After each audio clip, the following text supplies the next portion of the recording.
Do you think a freelancing lifestyle is sustainable? What's the story behind your blue BMW? Can you please tell us more about what we get in Video Production Plus? And do you think luck contributes to success? Without further ado, let's answer these questions and many more coming up on the second Q&A Sunday. Boom, what's going down, people? My name's Jack. Welcome back. The last Q&A we did was 2 Sundays ago. We're going to do them every other weekend. It got some good views. You guys enjoyed it. That'll be linked down below. Let's get into the second Q&A Sunday. We got 20 questions to answer. Let's start it with the first one. Do you think a freelancing lifestyle is sustainable? 100%. It's just about the strategy that you put into that. In Video Production Plus, for example, my private members community, in the full-time freelancer course that we have over there, about an hour and a half of content. It's also got an ebook that goes along with it. We talk about the exact strategy that you want to use to be able to sustain a full-time freelance lifestyle. It revolves around targeting long-term clients, long-term recurring clients, opposed to project hopping. That information is in VP Plus. Check it out if you're interested. But definitely, a freelancing lifestyle is sustainable. I've done it. Plenty of people in VP Plus are doing it. It's completely achievable. What's the story behind the blue BMW? Shout out to you, Joshua. You're definitely an OG. I had a blue BMW about 2 years ago. It was during the peak of the crypto bull run. I'd made a lot of money in crypto, and I was deciding I was gonna get a car. I knew I could afford this car flat out, but the market was still in a very good place, so I decided, you know what? I'm gonna keep all that money in the market. I'm gonna finance the car. I financed the car on the Monday. By Friday, the market crashes. Over the course of the next couple months, I lose the entire value of my portfolio. The market crashes, then the car crashes, not too far on from that specific day.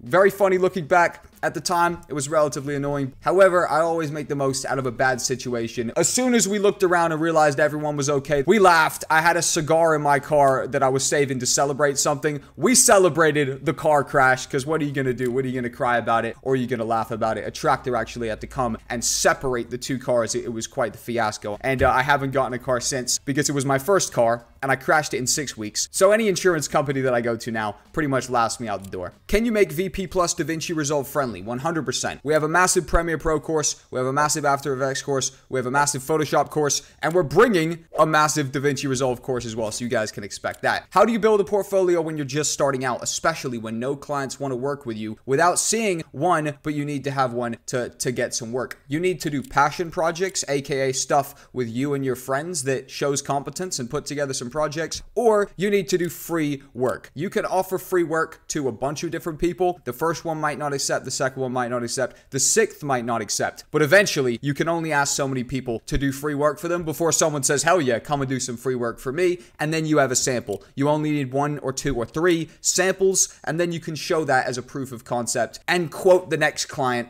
a pretty penny, whatever you deem those services to be worth. Do you agree that luck is necessary to grow an audience and make it big in social media, YouTube, and TikTok? I believe that luck plays a part for sure. I mean, there's always a part of everyone's journey that luck played a part. A person they met, a video they watched, a course that they bought, a vision that came to them in their sleep, right? Luck definitely plays a part, but luck isn't like a replicatable strategy. Oh, I'm going to just get lucky. The replicatable strategy is turn up every day, refine your content, look at other people in your niche and see what's working for them, start doing similar stuff to yourself, get your editing better, actually engage with your audience so you have people that want to come back and feel like they're part of something. Relying on luck isn't, you know, a controllable strategy, so you may as well just let that happen in unison with the controllable stuff. Check out the YouTube bootcamp in VP Plus. We got some cool stuff on how to not rely on luck. How hard is it to make it as a gaming YouTuber in the current state of YouTube? I have blown up as a gaming content creator back in the day. We talk about a lot of that stuff in the YouTube bootcamp, but I would be guessing if I said how hard it is to blow up as a gaming YouTuber in the current state of YouTube, because I'm not pursuing that. However, the same things are tried and true today as they were back then. You want to focus on trending games, games that people are already searching for, so you can use relevant trends and relevant events that are happening in your niche of gaming to funnel in viewers to whatever consistent maybe series you have going on. In terms of gaming, as far as I'm concerned, you want to have your editing super on point, very entertaining, very snappy content, and just be looking for those trending viral games that you can capitalize on. Please make a dedicated video on what we will get in VidPro Plus. I'll show you right now. So here we are in VP Plus. When you join, you can pick a role, beginner, intermediate, or advanced. This helps us give you guys access to the most relevant parts of the server. We have a dashboard where I'm just, announcing new things every single day. We have a basic assets, a premium assets section, a library section. We have all of our courses in here. Of course, our chat channels where all of our members can discuss. And, we have one of our members just put out their first YouTube video. We're bigging them up. They get a bunch of comments, a bunch of likes off the VP Plus community. We have an extensive freelance section. This is where the full-time freelancer 7-8 episode course is there. There's also a recruitment hub where opportunities are being posted as and when they become available. We've filled these positions right here. We have many more positions which are of course going to be coming. And we have an amazing YouTube section which we've just begun uploading our YouTube bootcamp. So that's our content creation section. And we have our resident Twitter expert, Sayuja Gupta, who's blowing up on Twitter, teaching that, as well as some practice projects. You guys can download content and practice yourself. And we have a live channel where we do some voice chats as well. So that right there is VP Plus, $19.99 a month. Come join us. That's my private members community for video creators. And we're on pace to have an amazing year in VP Plus. What keeps you motivated? What keeps me motivated is, it sounds corny. This is going to sound corny, building, right? Building stuff motivates me. I enjoy the creative process of starting that euphoric feeling of, having a bunch of ideas, having done nothing yet, and then starting to see a vision through. I like coming up with the grandiose vision of what something could be, the YouTube channel, video production, plus the other, side quests that I'm working on, and envisioning what the final product can be, putting a strategy together to get there, and then executing on that. I've gotten much better at taking the anxiety out of the hustle as I've gotten older and not be so stressed. Oh, I need to get it done. I need to get it done. And I've started to just enjoy the process a lot more. And I suppose that also comes when financial pressure starts to alleviate. And that's where I am right now. So I enjoy building and I enjoy the process, my man. That's what keeps me motivated. The end result, the vision I'm working towards keeps me motivated. Can you do video editing without video production / videography and creativity? Bro, what inspires your creativity? Of course you can do video editing without, going out there and filming stuff or doing the production side stuff. I only learned the production side stuff maybe when I was 17 onwards, right? Before that, I was only a video editor. So yes, 100%. And creativity, what inspires your creativity? Too many things. You know what? Other great creative stuff. Video editing is becoming easier due to free tutorials and AI tools. Question, can video editing become a full-time career for somebody? 100%. One of the main things we're focusing on in VP Plus is credibility, quality versus quantity. You're going to have a bunch of entry-level video editors that are not doing anything unique, right? Their message, hey, can I edit for you? Their portfolio is super simple. They have no unique selling point to their services, and they're just, sending off cold emails in the hope that someone wants some services. That model is done out. That model was kind of done out years ago when I was a full-time freelancer. You need to be thinking, what unique selling point do you have? What's going to make you stand out? What value can you provide upfront to the client to kind of wine and dine them and wow them a little bit so that they even entertain bringing you onto a team? Video editing is a full-time career for many people. It will continue to be, but that lower tier is going to be eliminated, and there's only going to be people that are competent that can even land the work. Imagine you're starting your journey from scratch. What's the one thing you would have done differently than you actually did? Less breaks, less inactivity. Consistency breeds success. If you're consistent at anything, you will get a result. Even if you suck at something, right? If I suck at hockey, but I turn up every day, I get the right kit, I keep turning up, I talk to the other hockey players who are better than me, I put the work in, eventually I become an okay hockey player. So that applies to anything, right? One of the main things that I, potentially did as a mistake, I allowed other shiny objects, crypto, whatever the case may be, to take my attention. And of course, I got big success in that as well. But consistency over 5 to 10 years is what breeds massive success and massive results. Even if you suck and you keep turning up, eventually you get some kind of results. Is video production for beginners or intermediate editors? How can a beginner benefit from it? Video production is for all ages, all sizes, right? If it was like the height to ride at like a roller coaster, there would be no height. Anyone can partake in video production, okay? So get yourself a camera, get your mom's camera, and start creating some content. Advice for top-rated editor on Upwork, how to scale up your business. If you're a top-rated editor on Upwork, I'm going to go ahead and make an assumption that you're in demand, right? You have a lot of work. This is the best place to be. If you have a lot of demand, that means you can shamelessly increase your prices. And if the next guy doesn't pay those prices, it's fine because you still have your current clients paying your current prices. When I had club bookings every single weekend and a new club came to me, I would double my rates, okay? I'm not 150 anymore. Now I want 250, I want 300. If they said no, which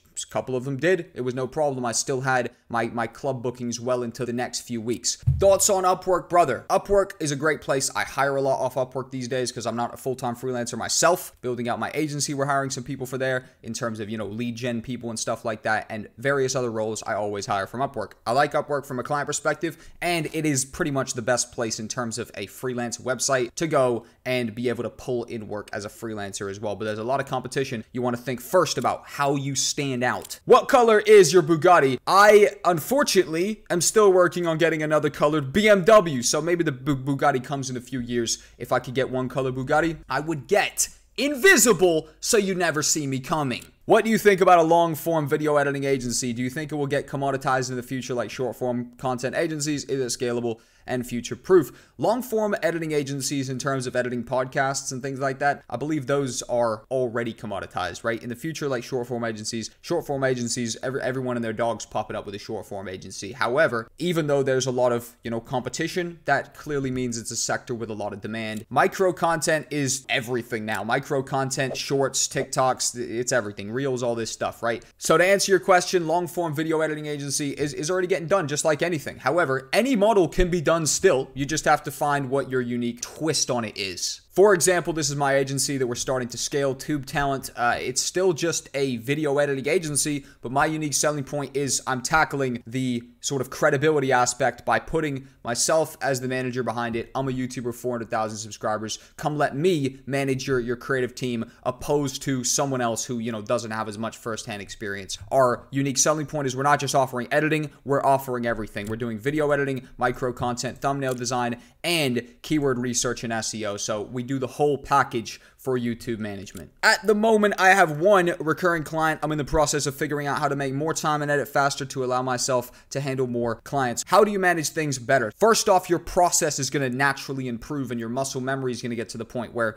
you're editing videos faster because you've just zoned in on where to move the keys and all this stuff. That's just standard muscle memory. That just naturally happens. So the more you edit, the more your process will naturally increase. Dear Jack Cole, I have a question. I'm currently following your Premiere Pro course 2021 for the hope of creating videos like Magnate Media YouTube channel. I like Magnate Media. They're actually really good. Me and my girl watch their videos. They do some crazy level videos. Yeah, his videos are better than Netflix documentaries. I agree. They're pretty crazy. My question is, do you think I can create those type of videos with only Premiere Pro?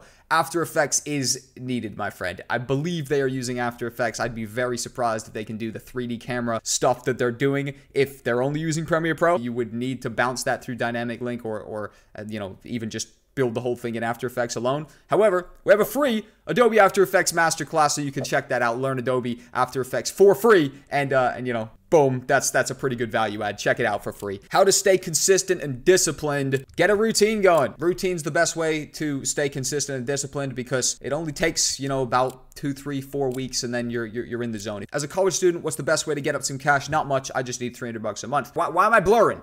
I'll be blurring me, boy. This is going to be a random answer because it's not related to tech or video production. I believe you should go and resell some stuff. You want $300 a month, right? One of the funnest hustles I ever had with my homies is when we were hitting car boot sales on the weekend, which is similar to like a garage sale for anybody in America or like a thrift shop. Take all their old stuff, bring it to a field, you walk around, you buy their old stuff, you come home, you sell it on eBay. It was a lot of fun. You can easily make $300 a month. If that's your goal, resell could be the game. Maybe you take that profit and you roll it into your video editing career or your tech business next. What skills will be profitable for the future with using AI? This question is too loaded, right? There's literally too many skills that are going to be profitable for the future with AI. Futurepedia.io. Futurepedia.io is essentially the Wikipedia for AI products. Every single day, new AI tools are added to Futurepedia. You should study this website. You can find so many different arbitrages on this website. Maybe somebody's put a job out on Upwork for short form content. You can use one of these websites to generate short form content at an alarming pace. There's text tools, video tools, graphic tools, marketing tools. The list goes on and on. Check out futurepedia.io. I couldn't even begin to tell you the opportunities this year and, well into the future with AI. Can we become a professional video editor with learning only Premiere Pro? 100%. Premiere Pro is the industry standard for freelance video editing. There's also DaVinci Resolve making a big come up now. However, Premiere is still the golden child of the video editing industry. And with that being said, guys, that is the second Q&A Sunday. If you enjoyed it and you want to be featured in the next Q&A, drop a question down below. I'll be reading the questions, and best questions will make it into the next Q&A. Also, subscribe to VP Plus, Video Production Plus, baby. We're building it out all year. If you're, starting a YouTube channel, you want to come check our YouTube bootcamp. If you're starting a freelance journey or want to scale yours, you want to check out Full-Time Freelancer and many of the other programs and training that we have coming up this year. Thank you, guys, and I'll see you in the next video. Peace.